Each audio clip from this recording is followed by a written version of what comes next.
Hello, graduates of 2024 from Heidelberg School District. This is your old teacher, Mr. Lilly. I was very honored to be asked to speak to y'all for your ceremony. I actually really wanted to be there, but I'm actually graduating myself, and so I was not able to travel for this graduation, but I'm super stoked every new group of warriors that I see go through that I help teach. I'm very proud to see the next year's graduates. So I want to give a shout out and congratulations to Peanut, Alex, Quan, and Ben, and just share a couple of stories from y'all. I was told that Alex isn't going to be a part of this ceremony, but he's graduating. That's awesome. Congratulations. I remember you being very intelligent and really into technology. And I'll tell you, Alex, if you're smart and you like technology, the sky's the limit right now. So I just encourage you to follow your dreams and find a way to make a living doing something you love. If you can do that, you can have a really great life. For the three young men that are a part of this ceremony, I want to share just a couple quick stories from each person and just something for y'all at the end. So I'll start with Peanut. A lot of you don't know this, but I actually traveled to Heidelberg before becoming a teacher. And one of the first Heidelberg students that I ever met was Peanut. I called him Mr. DeCastro because I thought that sounded so cool. And he's just such a fun young dude and really welcomed me. And I spent a lot of time with him the first week I was in Heidelberg before becoming a teacher. And I just remember, some other people saying, Peanut can be so tough sometimes, and man, he can be mean sometimes. And I'd say, like, Peanut? You talking about Peanut? Like Mr. DeCastro? My Peanut? Like, what are you talking about? And I never had Peanut, give me a hard time. He was always respectful, always helpful. And I always enjoyed having him in my classroom and doing whatever I wanted, whatever we could do together. I'm talking about cars, talking about, troopers and the stuff he wanted to do. Peanut was always a dream to be around for me. And I remember one of the earliest classes I ever had to do, I was asked to teach PE, but instead of it being like one class, they wanted the entire secondary school all doing PE at once. And if that sounds like a disaster, well, it was a disaster. And I was trying to think, like, how are you going to watch and keep focused, 22 kids at once, especially back then when nobody wanted to be there. And it was hard. And I thought, oh, we'll do 3-on-3 volleyball. And if your team loses, you got to do a lap around the gym, like outside the gym. And most people weren't having that. And I remember my team, we lost, and it was Trevor, me, Peanut, and somebody else. And I led by example and ran outside to go run around the gym. And right behind me was Peanut running along with me. And he tripped and fell and got hurt pretty bad on the rocks. And I thought, what am I doing? This is insane. So meant a lot to me that Peanut was trying to hang in there and trying to help me teach and everything. And Peanut, I'm very proud of you, and I'm a better person for knowing you and having an opportunity to teach you. And just know that this goes for all y'all. Like, y'all have a white uncle from Wyoming, and if you don't like it, tough, because you're all my nieces and nephews, and I'm always going to care about you. I'm always going to love you, and I'm always going to be there for you. So, Peanut, you ever want to give me a shout out, you reach out. So next I'll share a little bit about Quan. So Quan was one of the toughest students I've ever had to teach. Just, you never knew when Quan was going to just blow up, just explode. And it could be like, hey, Quan, good morning, Quan. And just immediately catch flack, catch attitude, really nasty stuff thrown my way. But I never gave up on Quan. I never got to where I didn't want to teach them. And, you know, there's even some stuff that happened when I first came to Heidelberg that I called Quan on and I said, you got some apologies to make and you make them today or I'm going to Chinah's house. So what you going to do? And Quan did the right thing and went and made some apologies, and I never had to go visit Chinah, and it was all good. So Quan, you know what happened. That's all that has to go for it. But it meant a lot to me that you manned up and you took responsibility for the mistake you made and you made it right. And I remember all the really tough interactions we had, and they were tough, but I never quit on you ever. And I never stopped believing that you were great. And I just needed to convince you that you could be great and not be that person that wanted to lash out. And you showed me that. You showed me that you were that person. And I remember one time, you know, we were in PE or morning shoot around or whatever at the gym. And, you know, same deal. Like, I'm like, oh, hey, Quan, you know, and catch an attitude immediately. And I stopped and I thought, I'll just give him space. And I stopped and I turned around. I'm like, nah, today's the day to just, you know, say some truths. And so I remember he was sitting there with this big chip on his shoulder, on the wall of the gym. And I sat down next to him and I said, Quan, I see the man on the basketball court and I see a leader. I see a leader of men. And I see a little bratty ass kid in my classroom. And I wonder which one is going to be the one that grows up to be an adult. Is it going to be that leader I see on the court? Or is it going to be that brat kid in the classroom? Like, which one's going to be the one that's you as an adult? And I was waiting for the blow up and the, oh, you know, F you, whatever, blah, blah, blah. Get out of my face. You don't know nothing. But he didn't say that. Very quietly, he said back to me, I ask myself the same question every day. And that made me realize that Quan was in a battle for his soul inside himself. He was in his own battle. And he wanted to get the best out of his life, but he'd been through so many things. You've been through so many things, Quan.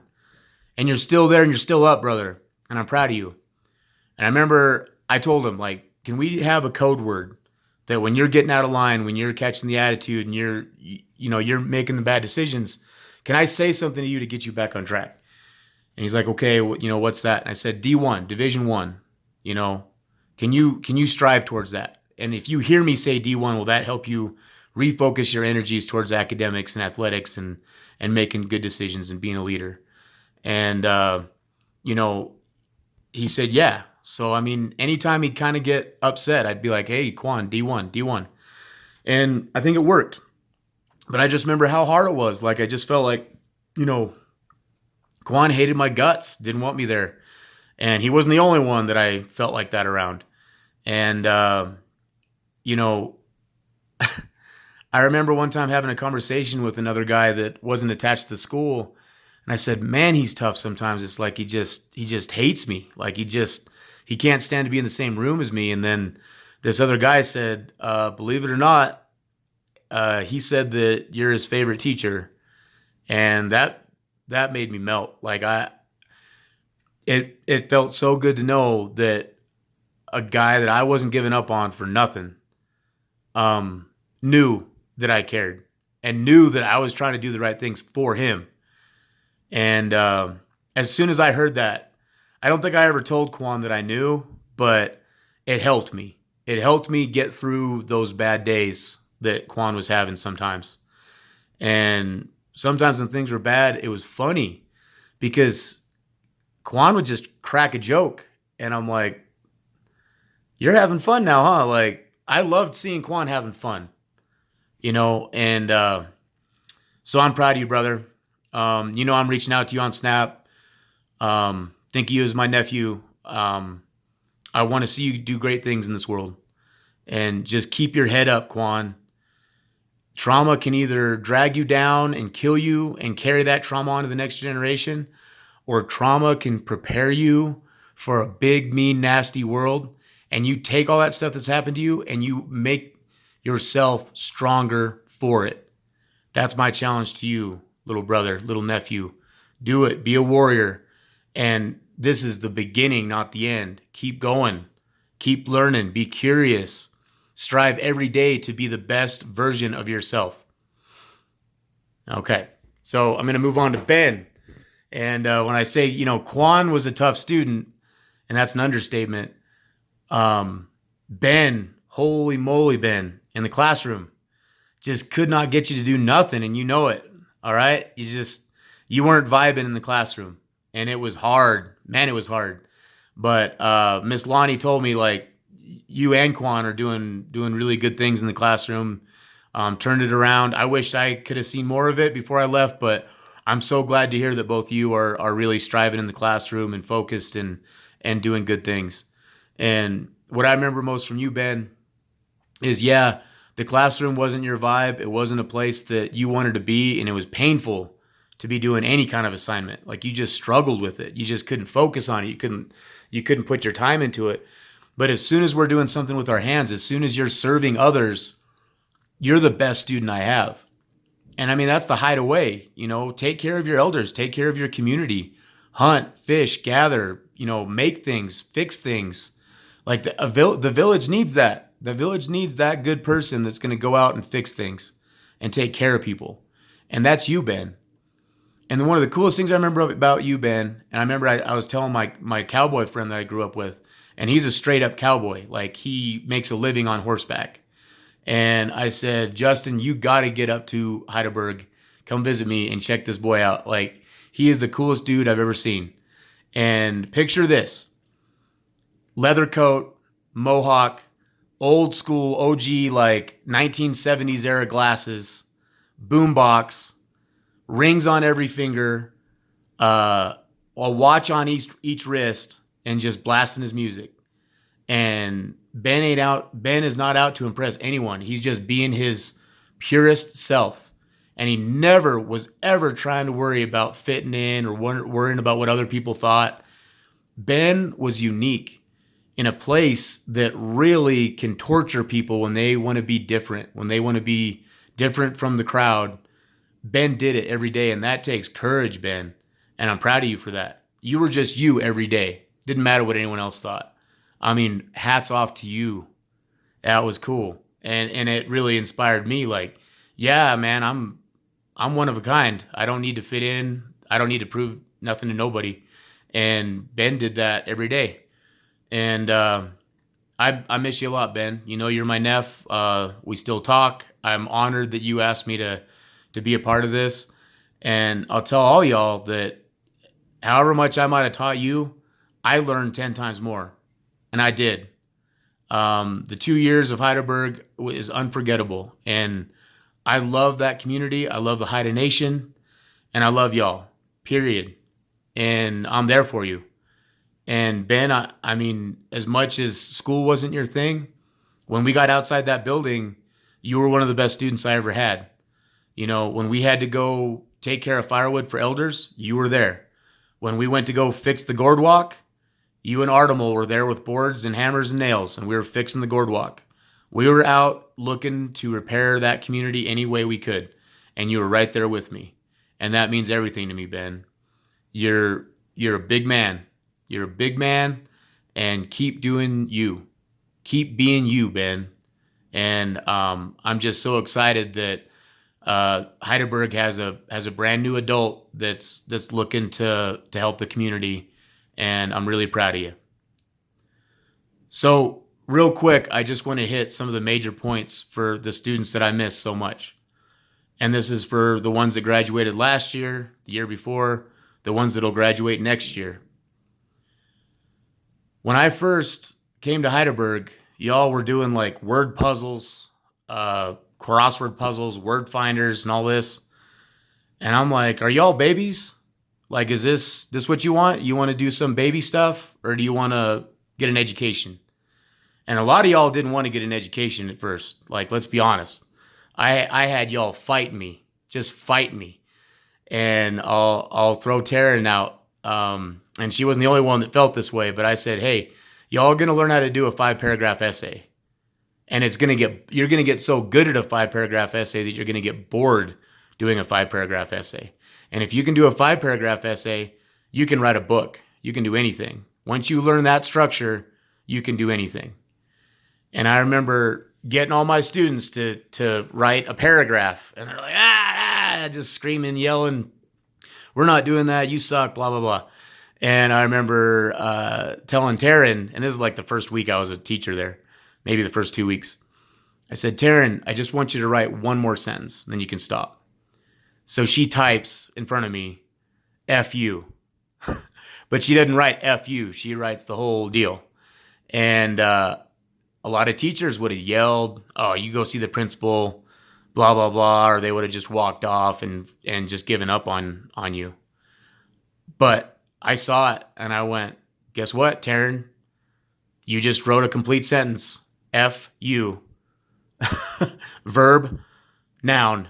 And that's good enough for today. Let's do more tomorrow. Taryn went from that 2-word sentence to tell me to just F off to a year later writing 2,000-word essays and not being finished. Hey, Mr. Lilly, I'm writing more. I'm not done. I'm not done. I had guys that started out stealing from me and then doing extra work in the classroom to raise their grades and to do better.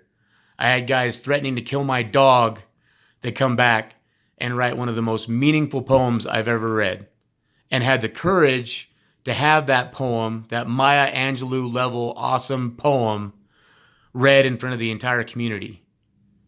That's in all of you. You all want to be as good as you can be. You all want to have the best community you can have, the one that community deserves. It's in you. And you all showed me the courage to reach out and get that. I remember one time we had to move that huge canoe. It weighed 1 million pound canoe out by the carving shed. It had to get moved. And I asked for volunteers, all the big men, all the big strong warriors. And I got like 6 guys saying, yeah, I'll move it. And so the morning that came to actually move it, nobody felt like it that day. I changed my mind. I want to stay inside. I changed my mind. I don't feel like it today. Until nobody was going. And I was pissed. I'm like, all right, fine. I'll move it myself. Y'all stay inside. Stay warm. And I said a lot of other things too. I won't repeat. But I stormed out of that building by myself, figuring out how am I going to MacGyver my way into moving this heavy-ass canoe by myself. And I'm walking by the totem park, and I'm pissed. I'm seething pissed. And I look over next to me, and who's walking right next to me, shoulder to shoulder, but Braden. Yeah, Braden. I miss you, brother. Stay up, brother. Anyway, he's walking next to me, and I kind of looked over, and I was mad. I'm like, what are you doing? He's like, you ain't moving that canoe by yourself. And I'm like, all right, me and Braden are moving the canoe. And I get down to the carving shed, and I look behind me, and 25 HIDA students and staff are going down there, and we move this thing together as a team. Everyone's working together. Like, when do you see 25 of those wild street tough maniacs that go to Heidelberg School District working together? You know, maybe it's better now, but back then that was crazy, and we did it. And it meant everything to me. It meant everything to me to see people go out and step up and do it, be challenged and do it. And I'm proud of all y'all, and I miss y'all. And for the people that have grown for the time I was there and the time I've watched from afar, I miss you. I'm proud of you. And I'm proud to say that for a little while, I got to be around HIDA warriors. And you're all warriors. And this is just the start. You think like, ooh, I made it. I'm done. I'm finished. No, you ain't finished. You just started. You just started. Your attitude has to be, this is day 1, not the last day. This is the first day, and you got to keep driving. You cannot take your foot off the pedal. Don't get lazy. Don't just start sitting around. Find that next thing that you're going to do. Do not let the bad things in your life drag you down. Let it build you up. Let it make you stronger. Be your best self. And allow that best self to create the best community for the next generation of Haida warriors. Hey, I love y'all. I'm so proud of the 2 roses I got out of Heidelberg. Got one from Trevor, one from Ben. And I tell y'all, Heidelberg students are stingy with them roses. Like, how many roses does Shannon have? She's been working in Heidelberg for 38 years or something. Like, might as well be 300 years. Give that woman a rose. Like Miss Lonnie, give that woman a rose. All right? And I can't wait for when I see Herbie again. I can't wait, because that boy owes me a rose. He was a pain in the butt, and I love him, and I miss him. One day I'm going to get that rose from Herbie. And I just want to let y'all know, Miss Lonnie cares about you. Miss Shannon cares about you. I miss you, and I care about you. You need something, you reach out. We're proud of you. You're building a better future for your nation. And we know you can keep moving forward. Do your best. Be your best self. And if you can be kind, you can be tough, and you can be responsible, you have lived a meaningful and successful life. Hey, peace out from Wyoming. This is Mr. Lilly. I'll talk to you later.